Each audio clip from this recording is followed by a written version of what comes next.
Hello dear students, my name is Manish Mandre. I am your faculty of English language and I am a former faculty of Adda 247 and Mahindras, and I have been teaching since more than last 6 years.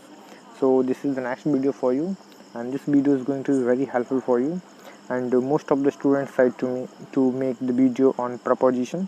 So this is the next video of preposition, so you can watch this video and you can clear all your doubts related to preposition. Some confusing prepositions are here that we know as at, on and in. So I'm going to discuss all the things in bilingual. सो मैं यहाँ पे बाइलिंगुअली दोनों चीज़ों को यहाँ पे discuss करूँगा, हिंदी और इंग्लिश दोनों लैंग्वेजेस में यहाँ पे डिस्कस करूँगा सारी चीज़ों को. तो इस वीडियो को ध्यान से देखिएगा ताकि सारे डाउट्स आपके प्रपोजिशन से रिलेटेड क्लियर हो सकें आपके. सो सबसे पहले हमें जो समझना होता है कि प्रपोजिशन की जो डेफिनेशन है वो डेफिनेशन एक्चुअल में होती क्या है. व्हाट इज़ प्रपोजिशन, तो प्रपोजिशन एक्चुअल में है क्या, ये समझना काफ़ी इंपॉर्टेंट होता है हमारे लिए. तो यहाँ पर मैंने कुछ इसकी डेफिनेशन दी हुई, मैं इसको हिंदी और इंग्लिश में दोनों को मैं डिस्क्राइब करके बताऊँगा आपको, तो ध्यान से समझिएगा. A preposition describes a relationship between other words in a sentence and is usually followed by a determiner and or an adjective followed by a noun or pronoun. In simple word, we can say that preposition is a word which shows relation between a noun and pronoun and other words used in the sentence.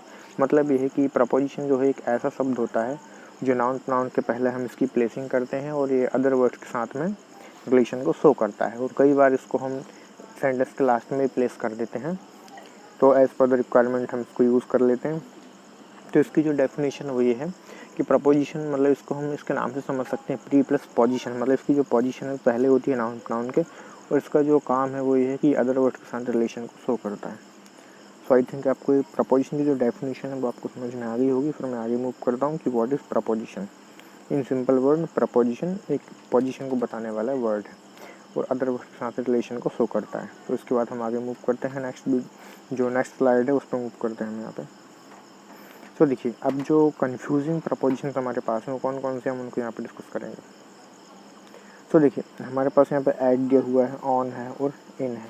तो generally जो students होते हैं उसमें confuse होते हैं कि कहाँ पर हम ऐड का यूज़ करेंगे, कहाँ पे ऑन का यूज़ करेंगे और कहाँ पर इन का यूज़ करेंगे. तो इसमें प्रॉपर प्लेसिंग आपको इसमें समझ आएगी. इस वीडियो को अगर आप पूरा ध्यान से देखेंगे तो आपको एग्जैक्टली इनकी प्लेसिंग समझ में आने लगेगी, किस कंडीशन में किसको यूज़ करेंगे. So let's see. तो सबसे पहले मैं यहाँ पे आपको बताने वाला हूँ ऐट के बारे में कि ऐट का क्या यूज़ है और ऐट को हम किस तरीके से यूज़ करते हैं. सो फर्स्ट ऑफ ऑल हमें समझना पड़ेगा at is used when we see something as a point in space. तो इन सिंपल वर्ड अगर हम कहें तो किसी भी पॉइंट ऑफ प्लेस को डिनोट करने का जो काम करता है वो होता है ऐट. जैसे सपोज दैट हम किसी भी स्थान पर किसी पर्टिकुलर जगह पर खड़े हुए हैं और उसको हम यहाँ पे डिनोट करना चाहते हैं तो वहाँ पर हम ऐट का यूज़ करेंगे. वो कैसे, जैसे फॉर एग्ज़ाम्पल मैंने यहाँ पे बोला the bus was waiting at the lights. तो जो बस है वो कहाँ पे वेट कर रही है, वो लाइट्स में, जैसे सिग्नल है तो सिग्नल पर जो बस है वो वेट कर रही है. तो इसमें आप इजीली देख कर ये चीज़ समझ सकते हैं कि हमने यहाँ पे जो प्रपोजिशन यूज़ किया है वो यूज़ किया हमने ऐट. ऐट हमने यहाँ पे यूज़ किया हुआ है. क्यों यूज़ किया है, क्योंकि ये जो बस है उसकी पोजीशन को हम यहाँ पे बताना चाह रहे हैं, इसलिए हमने ऐट का यूज़ किया है. Suppose that if somebody call अस, अगर कोई व्यक्ति हमें कॉल करता है और तो हमसे पूछता है where are you, so simply we reply him I am at my home. तो मतलब मैं उस जगह पर, यहाँ पे मेरा घर है. सिंपल सी बात है कि मैं उस पर्टिकुलर पॉइंट को डिनोट कर रहा हूँ, पॉइंट ऑफ प्लेस को मैं डिनोट कर रहा हूँ. आई am at home, I am at office. तो इस तरीके से हम बोलते हैं. ऐसा क्यों बोलते हैं, वो इसलिए बोलते हैं कि हम यहाँ पे किसी भी पर्टिकुलर स्पेस की, किसी पर्टिकुलर जगह के किसी पॉइंट को बताना चाहते हैं, उसको डिनोट करना चाहते हैं, स्पेसिफाई करना चाहते हैं, इसलिए हम यहाँ पे ऐट का यूज़ करते हैं. फिर आगे देखते हैं. तो जो हमारे पास नेक्स्ट एग्जांपल है इसमें क्या, there is someone at the door. मतलब घर का जो पर्टिकुलर पॉइंट है, हम यहाँ पे डोर की बात कर रहे हैं, वो क्या है, डोर है. कि भाई there is someone at the door, दरवाजे पर कोई है. तो घर का जो पर्टिकुलर पॉइंट है वो हमारे पास ऐट है. तो घर का जो पर्टिकुलर पॉइंट है ऐट है, इसीलिए हमने यहाँ पे प्रपोजिशन, मतलब घर का जो पर्टिकुलर पॉइंट है वो है आपका डोर, दरवाज़ा. दरवाज़ा आपके घर का कोई पर्टिकुलर पॉइंट है. और इसी वजह से हमने यहाँ पे जो प्रपोजिशन यूज़ किया है वो यूज़ किया है एट। तो किसी भी जगह पर, किसी भी प्लेस पर, अगर आप किसी पर्टिकुलर पॉइंट को या किसी पर्टिकुलर स्थान को डिनोट करना चाहते हो, दर्शाना चाहते हो, तो उसके साथ आप प्रपोजिशन यूज़ करेंगे, वो एट का यूज़ करेंगे। तो आई होप कि आपको समझ में आ गया होगा। एग्जाम्पल एक और दिया हुआ मैंने इसमें, he is at home now. तो मतलब हमने बोला कि ही इज़ एट होम, मान लो कोई व्यक्ति है वो अभी घर पर है, तो हम सिंपली यही बोलते हैं ही इज़ एट होम। इसका मतलब है वो उस जगह पर या उसका घर है, सिंपल सी बात है, उसके घर में जिस जगह पर हम उस जगह को रिप्रेजेंट करना चाहते हैं, इसलिए हम यहाँ पर प्रपोजिशन एट का यूज़ करते हैं। तो आई होप कि ये कॉन्सेप्ट आपको समझ में आ गया होगा एट का। फिर मैं आगे मूव करता हूँ। सो अभी हमारे पास जो नेक्स्ट कॉन्सेप्ट है हम इसको यहाँ पर डिस्कस करते हैं कि इसमें जो प्रॉपर्टीज़ हैं वो क्या क्या हैं। सो देखिए, सो नेक्स्ट कॉन्सेप्ट ये है कि we use at with a certain time such as clock time और meal time. In simple word we can say कि भाई कोई भी सर्टेन टाइम होता है, कोई निश्चित समय होता है, निश्चित समय के साथ में हम प्रपोजिशन एट का यूज़ करेंगे। और जो क्लॉक वाइज मतलब घड़ी के अकॉर्डिंग अगर किसी समय की बात होगी तो वहाँ पर भी हम एट का यूज़ करेंगे। क्लॉक वाइज समझते हैं हम, जैसे 1 o'clock 2 o'clock 3 o'clock इस तरीके से अगर कोई भी समय होगा तो उसके साथ भी हम प्रपोजिशन एट का यूज़ करेंगे। तो आई थिंक ये चीज़ आपको समझ में आई होगी। और जो मील टाइम मतलब जिस समय पर हम खाना खाते हैं, लाइक ब्रेकफास्ट हो गया, लंच हो गया या फिर डिनर हो गया, तो ऐसी कंडीशन में हम वहाँ पर एट का यूज़ करेंगे। तो देखिए हमारे पास कुछ एग्जांपल्स हम इनको डिस्कस करते हैं। यहाँ पर आई कॉल हिम एट 5:30। मतलब मैंने उसे कब बुलाया, 5:30 की बात यहाँ पे हो रही है, मतलब 5:30, 5:30। 5:30 ये इंग्लिश में जो हम घड़ी को देखते हैं या फिर उसको जो टाइमिंग को बताते हैं तो कुछ इस तरीके से बताते हैं। अगर 5:30 बजा होगा, 5:30 हुआ होगा तो हम बोलेंगे 5:30। तो ये एक क्लॉक वाइज टाइम है। क्लॉक वाइज टाइम जब भी होगा तो हम यहाँ पे एट का यूज़ करेंगे। जैसा कि मैंने आपको बताया था कि जो क्लॉक वाइज टाइम है, जो मैंने यहाँ पे सर्कल में इसको रखा हुआ है, तो जो इम्पोर्टेंट पॉइंट्स हैं इन पे आपको फोकस करना है, इन पे आपको ध्यान देना है एग्ज़ाम में भी। और ये चीज़ आपको समझ में आनी चाहिए कि हम किस कंडीशन में कौन से प्रपोजिशन को यूज़ करना है। तो यहाँ पे जब भी मैं क्लॉक वाइज समय की बात करूँगा, क्लॉक वाइज टाइम की बात करूँगा, तो वहाँ पर मुझे एट प्रपोजिशन का यूज़ करना होगा। Next, we had small talk at breakfast. तो नेक्स्ट पॉइंट हमने आपको बताया हुआ था यहाँ पे कि मील टाइम, अगर मील टाइम जब भी होगा तो वहाँ पे भी हम एट का यूज़ करेंगे। So we had small talk at breakfast. तो जो ब्रेकफास्ट है, ब्रेकफास्ट एक तरीके से एक मील है जिसको हम सुबह मतलब जो ब्रेकफास्ट करते हैं, नाश्ता करते हैं, तो उसके साथ में हमने एट का यूज़ किया है। Why so? Because this is meal time, so that's why we will use here at. And now next one we have the manager can not meet you at this moment. तो हमने यहाँ पे बोला कि जो manager है वो आपसे इस समय पर नहीं मिल सकता। तो हमने यहाँ पे एट का यूज़ किया हुआ। Y so? बिकॉज हम किसी निश्चित समय की बात करें, किसी सर्टेन टाइम की बात करें, और जब भी हम किसी निश्चित समय की बात करेंगे तो निश्चित समय के लिए हम प्रपोजिशन एट का यूज़ करेंगे। तो आई होप कि ये चीज़ भी आपको समझ में आ गई होगी। फिर मैं आगे नेक्स्ट स्लाइड पर मूव करता हूँ। Now we have next concept.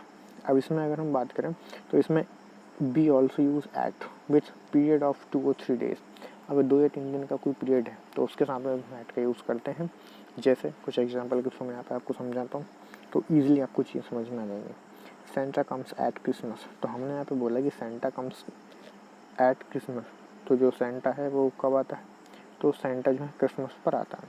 तो हमने यहाँ पे एट का यूज़ किया। और हम यहाँ पे बात करें क्रिसमस की। As we know that Christmas is a Christian festival, और ये जो एक तरीके से देखा जाए तो पूरे वीक का होता है। क्रिसमस वीक होता है, जैसे कि आप सब भी जानते हैं, एक क्रिसमस वीक होता है। तो एक तरीके से पीरियड ऑफ डेज होता है, और पीरियड ऑफ डेज के लिए हम प्रपोजिशन एट का यूज़ करते हैं। Next one, people play colours at Holi. अब जो होली है, हमारा जो हिंदू फेस्टिवल है होली, तो इसके साथ भी हम एट का यूज़ करेंगे। Y so? बिकॉज ये भी एक तरीके से पूरे वीक में सेलिब्रेट करते हैं हम लोग। 2-3 दिन का फेस्टिवल होता है, तो पीरियड ऑफ डेज जो होगा उसके साथ में भी हम एट का यूज़ करेंगे। नेक्स्ट जो हमारे पास एग्जाम्पल है उसको डिस्कस करते हैं। We will go for a movie at the weekend. तो हम जो है मूवी देखने जाएंगे, लेकिन कब जाएंगे? तो हम लोग मूवी देखने वीकेंड पर जाएंगे। तो वीकेंड की अगर हम बात करें तो वीकेंड जो है पूरे हफ्ते का एक आखिरी समय होता है और एक निश्चित समय होता है। तो निश्चित समय होने की वजह से हम इसमें जो प्रपोजिशन है एट का यूज़ करते हैं। तो आई थिंक ये चीज़ आपको समझ में आ गई होगी। तो ये चीज़ क्लियर हो गई होगी। फिर उसके बाद मैं नेक्स्ट स्लाइड पर मूव करता हूँ। तो नेक्स्ट कॉन्सेप्ट हमारे पास दिया हुआ है at is use before any town और स्मॉल प्लेसेस, मतलब जब भी मैं किसी छोटी जगह की बात करूँगा, छोटे टाउन की बात करूँगा या किसी भी स्थान की बात करूँगा जो छोटा प्लेस होगा, तो उसके साथ में एट का यूज़ करूँगा। और जितने भी बड़े प्लेसेस होंगे, जो बड़ी सिटीज़ होंगे, उनके साथ में इन का यूज़ करूँगा। Like for example, I arrived at London in England. तो यहाँ पे अगर मैं बात करूँ तो लंदन जो है एक स्मॉल प्लेस है और इंग्लैंड जो है एक बड़ी जगह है, मतलब एक बिग प्लेस है। तो हमने लंदन के पहले एट का यूज़ किया, वाई सो, क्योंकि लंदन एक छोटी जगह के साथ एट का यूज़ करेंगे, बड़ी प्लेस के साथ हम इनका यूज़ करेंगे। नेक्स्ट एग्जाम्पल हम यहाँ पर देखते हैं, आई लिव एट मधुशाला इन पटना। तो इसमें अगर हम देखें तो हमने यहाँ पे बोला आई लिव एट मधुशाला इन पटना। तो मैं जो है मधुशाला में रहता हूँ, और मधुशाला कहाँ पर है, पटना में है। तो मधुशाला एक छोटा प्लेस होगा, इसलिए मैंने एट का यूज़ किया, और पटना जो है एक बड़ी जगह होगी, तो इसलिए मैंने यहाँ पे इन का यूज़ किया है। तो आई थिंक ये चीज़ आपको समझ में आ गई होगी। जो स्मॉल टाउन्स होंगे, जो प्लेसेस होंगे, तो प्लेसेस के साथ में प्रपोजिशन एट का यूज़ करेंगे हम, और जो बड़े प्लेसेस होंगे उनके साथ इनका यूज़ करेंगे। इसके बाद हम आगे नेक्स्ट स्लाइड पर मूव करते हैं। So now we have next preposition that is on. तो एज वी नो कि ऑन का जो यूज़ है बहुत ज़्यादा है, और मतलब एट, ऑन, इन तीनों के यूज़ पे बहुत ज़्यादा, और डेली लाइफ में सुबह से शाम तक के बहुत यूजेस हम देखते हैं और हम करते भी हैं। अब इन एग्ज़ाम में हम कंफ्यूज हो जाते हैं कि इस कंडीशन में ऐड का यूज़ करें, कहाँ ऑन का यूज़ करें, कहाँ इन का यूज़ करें। ये वीडियो काफ़ी हेल्पफुल हो जाएगा आपके लिए। इसमें देखते हैं, on is use to refer to a surface. तो सीधी सी बात है कि जब भी हम किसी सतह की बात करेंगे, जैसे सतह है, किसी भी सतह की बात करेंगे तो वहाँ पर ऑन का यूज़ होगा। जैसे कोई भी वस्तु अगर हम किसी दूसरी वस्तु के ऊपर रखते हैं, उसकी सतह पर रखते हैं, तो प्रपोजिशन ऑन का यूज़ होता है। वो कैसे? तो देखिए, the book is kept on the table. The book is kept on the table. तो जो बुक है वो कहाँ पर रखी हुई है? जो बुक है वो टेबल के ऊपर रखी हुई है। जैसा कि मैंने आपको यहाँ पे एक पिक्चर के थ्रू भी बताने की कोशिश की है कि ये जो टेबल है, इसके ऊपर आपने इस बुक को रखा हुआ है। सो जो बुक रखी हुई है वो एक टेबल की सरफेस के ऊपर रखी हुई है। सो इसलिए हम जो प्रपोजिशन है वो यूज़ करेंगे ऑन। तो आपको समझ में आ गया होगा। और हम ऐसे भी और एग्जाम्पल से समझ सकते हैं, जिस लाइक अगर हम बोलें वी लिव ऑन अर्थ, तो मतलब हम जो है अर्थ पर रहते हैं, पृथ्वी की सतह पर रहते हैं, तो हमने ऑन का यूज़ किया। तो इस तरीके से हम ऑन का यूज़ करते हैं। कोई भी चीज़ अगर हम किसी सतह पर पुट करते हैं, और ये कोई भी चीज़ किसी दूसरी वस्तु की सतह पर होती है, तो भी हम वहाँ पर ऑन का यूज़ करते हैं। तो आई थिंक ये कॉन्सेप्ट भी आपको क्लियर हो गया होगा ऑन का, कि किस कंडीशन में यूज़ करेंगे। फिर आगे बढ़ते हैं। जो नेक्स्ट पॉइंट हमारे पास है इसको डिस्कस करते हैं। We use on with a day and date. मतलब ये है कि अगर मैं किसी भी दिन या किसी भी तारीख की बात करूँगा, तो भी मुझे वहाँ पे प्रपोजिशन ऑन का यूज़ करना है। वो कैसे? तो चलिए देखते हैं। He join the office on Tuesday. तो इसमें अगर देखें आप, तो ट्यूसडे एक दिन है, उसके पहले आपने जो प्रपोजिशन यूज़ किया है वो किया है ऑन। अगर ट्यूसडे की जगह संडे, मंडे, ट्यूसडे, वेडनेसडे ऐसा कुछ भी होता, तो इन सभी डेज़ के पहले हम ऑन का यूज़ करते हैं। तो नेक्स्ट एग्जांपल हमारे पास ये हुआ है, William was born on 7th August. William was born on 7th August. तो हमने यहाँ पे बोला 7, तो 7th जो है एक डेट है, और मैंने आपको यहाँ पे पहले ही बताया हुआ है कि जब भी मैं किसी भी डे या किसी भी डेट की बात करूँगा, तो वहाँ पे प्रपोजिशन ऑन का यूज़ होगा।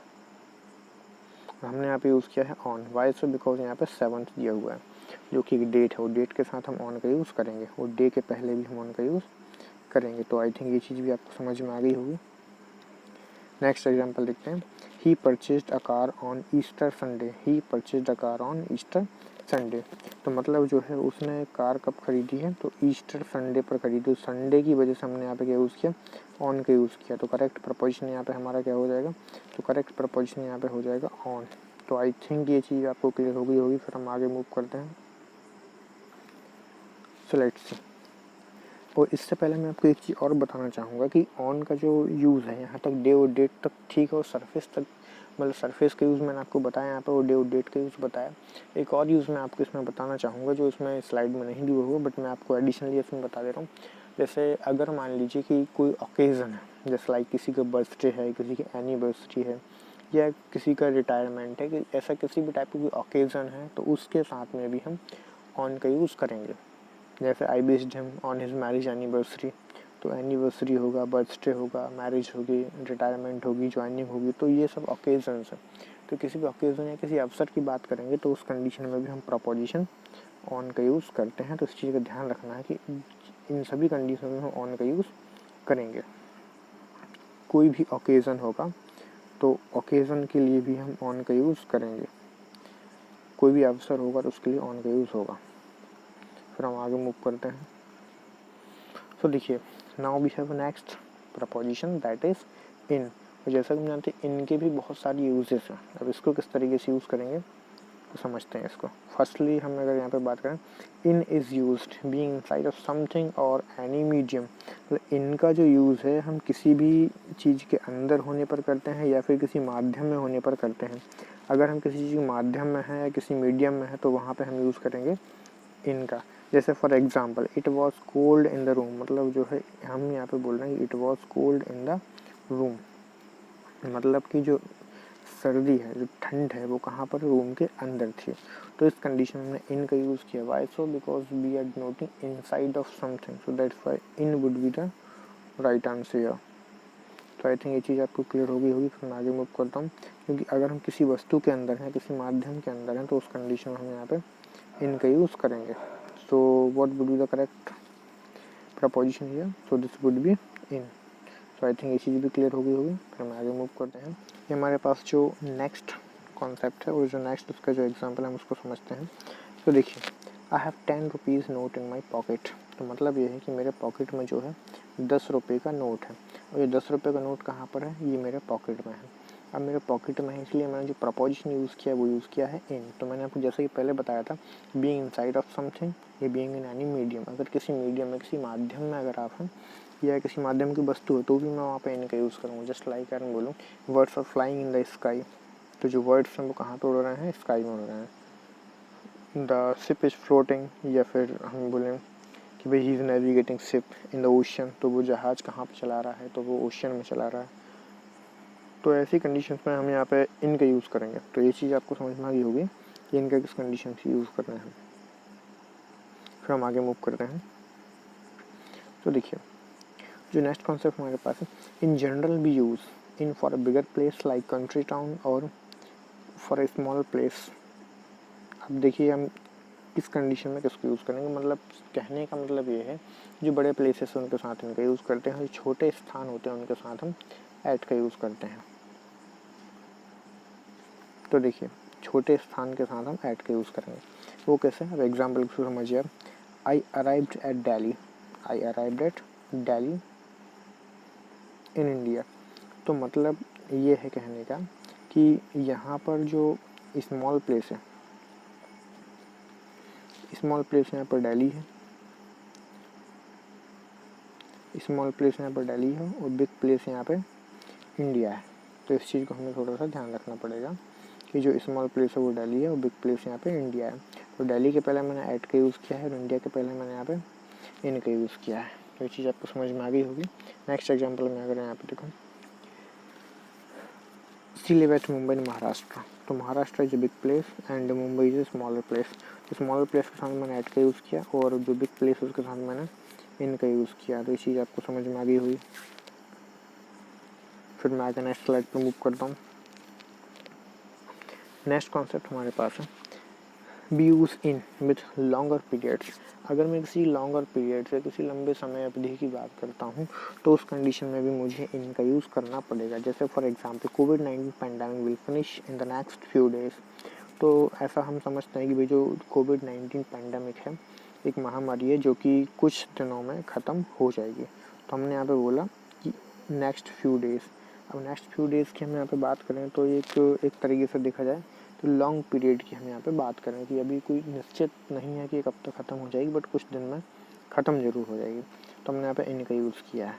तो ऐसी कंडीशन में भी हम इनका यूज़ करेंगे जो लॉन्गर पीरियड्स होते हैं। नेक्स्ट हमने यहाँ पे देखा, Rahul goes to Italy in the summer holidays. तो जो राहुल है वो जो अपने हॉलीडेज़ के लिए कहाँ पर जाता है? तो इटली जाता है। तो हर साल जो राहुल है वो अपने समर हॉलीडेज़ में कहाँ जाता है? इटली जाता है। और जो समर हॉलीडेज़ की बात हो तो एक समय अंतराल है। लेकिन इस बार राहुल जो है इटली नहीं जाएगा क्योंकि वहाँ पर कोरोना वायरस का ज़्यादा इफेक्ट है, तो इस बार राहुल गांधी यहीं पर रहेगा। सो इसका मतलब ये कि हमने यहाँ पर यूज़ किया है प्रपोजिशन, ये राहुल गांधी नहीं है, सिर्फ राहुल है, इस चीज़ का ध्यान रखिएगा। तो हम यहाँ पे अगर बात करें तो हमने यहाँ पे बोला समर हॉलीडेज़। अब समर हॉलीडेज़ आप समझते हैं एक तरीके से एक ड्यूरेशन हो गया, वो लॉन्ग ड्यूरेशन हो गया। अगर ऐसा ही नहीं है कि हम यहाँ पे सिर्फ लॉन्ग पीरियड का मतलब समझते हैं आप लोग कि लॉन्ग पीरियड एक्चुअल में है क्या। ये कोई दिन भी हो सकता है, या मंथ भी हो सकता है, ईयर भी हो सकता है, सेंचुरी भी हो सकता है, कोई सीजन भी हो सकता है, डिकेड्स भी हो सकता है। सो इन सबको हम बोलते हैं कि लॉन्गर पीरियड्स। जो लॉन्गर पीरियड्स हैं वो क्या हैं, तो मंथ्स हो सकता है, ईयर हो सकता है, डिकेड्स हो सकता है, सेंचुरी हो सकता है, या फिर कोई सीजन हो सकता है। तो ये होते हैं एक तरीके से पीरियड ऑफ टाइम होते हैं, लॉन्गर पीरियड्स होते हैं, इसलिए हम इनके साथ जो प्रपोजिशन यूज़ करते हैं वो होता है इन। फिर आगे मूव करते हैं यहाँ पर। नेक्स्ट हमारे पास है nature becomes beautiful in spring. तो जो नेचर है, जो प्रकृति है, वो सुंदर बन जाती है, ब्यूटीफुल बन जाती है। कब बन जाती है, तो स्प्रिंग के सीजन में। स्प्रिंग का सीजन जब भी आता है तो जो नेचर है वो ब्यूटीफुल हो जाती है। जैसे स्प्रिंग का सीजन होता है बसंत का मौसम, तो बसंत के मौसम में जो प्रकृति है वो सुंदर हो जाती है, ब्यूटीफुल हो जाती है। इसलिए हम जो प्रपोजिशन यहाँ पे यूज़ करते हैं वो हम यूज़ करेंगे यहाँ पे इन। तो ये चीज़ आपको समझ में आ गई होगी लॉन्गर पीरियड्स क्या होते हैं। जैसे कोई भी मौसम होगा, कोई भी सीजन होगा, कोई भी ईयर बर्थ की बात करें हम, या सेंचुरी की बात करें, शताब्दी की बात करें, दशक की बात करें, तो ये सब होते हैं लॉन्गर पीरियड्स। तो इनके साथ हम हमेशा इन का यूज़ करते हैं। तो ये चीज़ आपको समझ में आ गई होगी आई थिंक। आगे मूव करते हैं नेक्स्ट स्लाइड पर। तो देखिए नेक्स्ट हमारे पास जो दिया हुआ, college will open in July this year. तो sorry this is a typing mistake, तो यहाँ पे ईयर आर भी होना चाहिए। तो हमने यहाँ पे बोला colleges will open in July this year. तो इस साल जो है कॉलेजेस जो हैं जुलाई में ओपन होंगे। तो हमने यहाँ पे जुलाई एक मंथ है जो कि एक टाइम पीरियड है, लॉन्गर पीरियड से 30 डेज़ का होता है, इसलिए हमने जो प्रपोजिशन यूज़ किया यहाँ पे इनका यूज़ किया। आई थिंक ये चीज़ आपको समझ में आ गई होगी। आगे मूव करते हैं। We are living in the 20th century. तो हम जो है 20th सेंचुरी में रह रहे हैं, तो हमने यहाँ पे इनका यूज़ किया हुआ है। Next we also use in with a part of the day. For example, मतलब ये कि दिन के जो पार्ट्स होते हैं उनके साथ में हम प्रपोजिशन इन का यूज़ करते हैं। वो कैसे, he takes a break in the afternoon, he takes a break in the afternoon. मतलब ये एक तरीके से देखा जाए तो आफ्टरनून जो है एक समय अंतराल होता है। आफ्टरनून हम कंसीडर कर सकते हैं 12 बजे से लेकर दोपहर के 3 बजे तक का जो समय हमें उसे आफ्टरनून में कंसीडर करते हैं, 4 बजे तक का समय। तो इसके लिए भी जो प्रपोजिशन हम यूज़ करते हैं वो यहाँ पे है इन। क्यों, क्योंकि ये भी एक तरीके से टाइम ड्यूरेशन होता है, समय अंतराल होता है। फिर आगे बढ़ते हैं।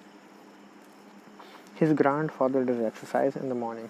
हमने बोला his grand father does exercise in the morning. तो उसके जो ग्रैंड फादर हैं वो एक्सरसाइज कब करते हैं, वो मॉर्निंग में करते हैं। इसलिए हमने जो प्रपोजिशन यूज़ किया है इन। मॉर्निंग का जो पीरियड है, मॉर्निंग एक तरीके से टाइम पीरियड होता है, सुबह 4 बजे से लेकर हम 12 बजे तक मॉर्निंग कंसीडर करते हैं, तो यहाँ पे इन का यूज़ करेंगे ऐसी कंडीशंस में।